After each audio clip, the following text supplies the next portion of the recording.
जशी आई आपल्या मुलासाठी त्याचा जीव वाचवण्यासाठी कासावीस होते, अशीच घटना कोल्हापूरमध्ये घडलेली आहे. पण ती आहे कासावीस झालेल्या गायीची.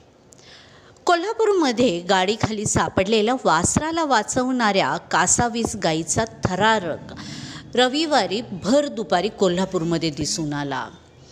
या घटनेनंतर चुकीच्या पद्धतीने वाहन चालवत मुक्या प्राण्यांना खुशाल चिरडणाऱ्या माणसांना झालंय तरी काय? अशा माणसांवर कारवाई होणार कधी, असे प्रश्न उपस्थित केले जात आहेत.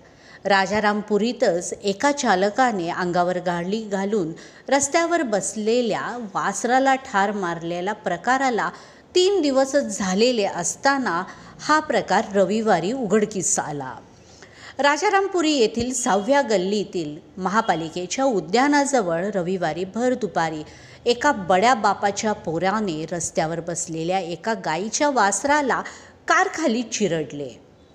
हा प्रकार दुपारी 2:30 वाजण्याच्या सुमारास घडला. वासराच्या शरीराचा अर्धा भाग, मुंडके आणि पाय गाडीखाली अडकले. आपल्या वासराची अशी स्थिती गायीला बघवली नाही. तिने गाडीच्या 4ही बाजूने फेऱ्या मारायला सुरुवात केली.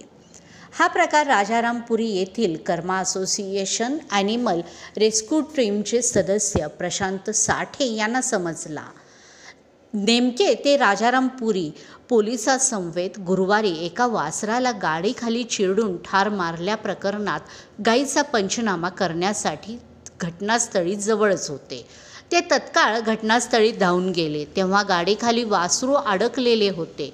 अस्वस्थ गायीला फेऱ्या मारताना पाहून लोकांनाही त्वरित बचाव कार्य सुरू करणे गरजेचे आहे हे समजून आले. तेथे जमलेल्या कार्यकर्त्यांनी वासराला वाचवण्याचा प्रयत्न सुरू केला. पण गाडीखाली सापडलेल्या वासराला वाचवण्यासाठी गायीची धडपड ही जोरदार सुरू होती. वासराला वाचवायचे कसे ते तिला समजत नव्हते.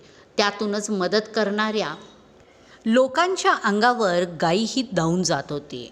वासराच्या जवळपास ती कोणालाही येऊ देत नसल्यामुळे हा प्रकार साधारण 15 ते 20 मिनिटे सुरू होता.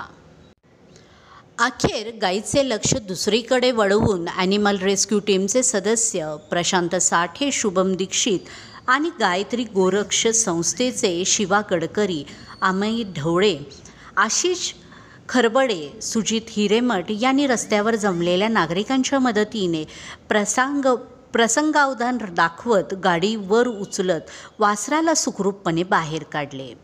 पांजरपोळचे डॉक्टर राजकुमार बागल यांनी या वासराला उपचार केला.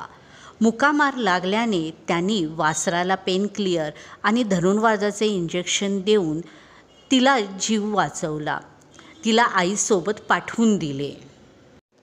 जरी गाईला आणि तिच्या वासराला सर्वांनी सुखरूपपणे पाठवून दिलेले असले तरी 4चाकी गाडी चालवणाऱ्या अशा लोकांच्यावर कारवाई कधी होणार, असा नागरिकांच्यामधून मोठ्या प्रमाणात प्रश्न उपस्थित होत आहे.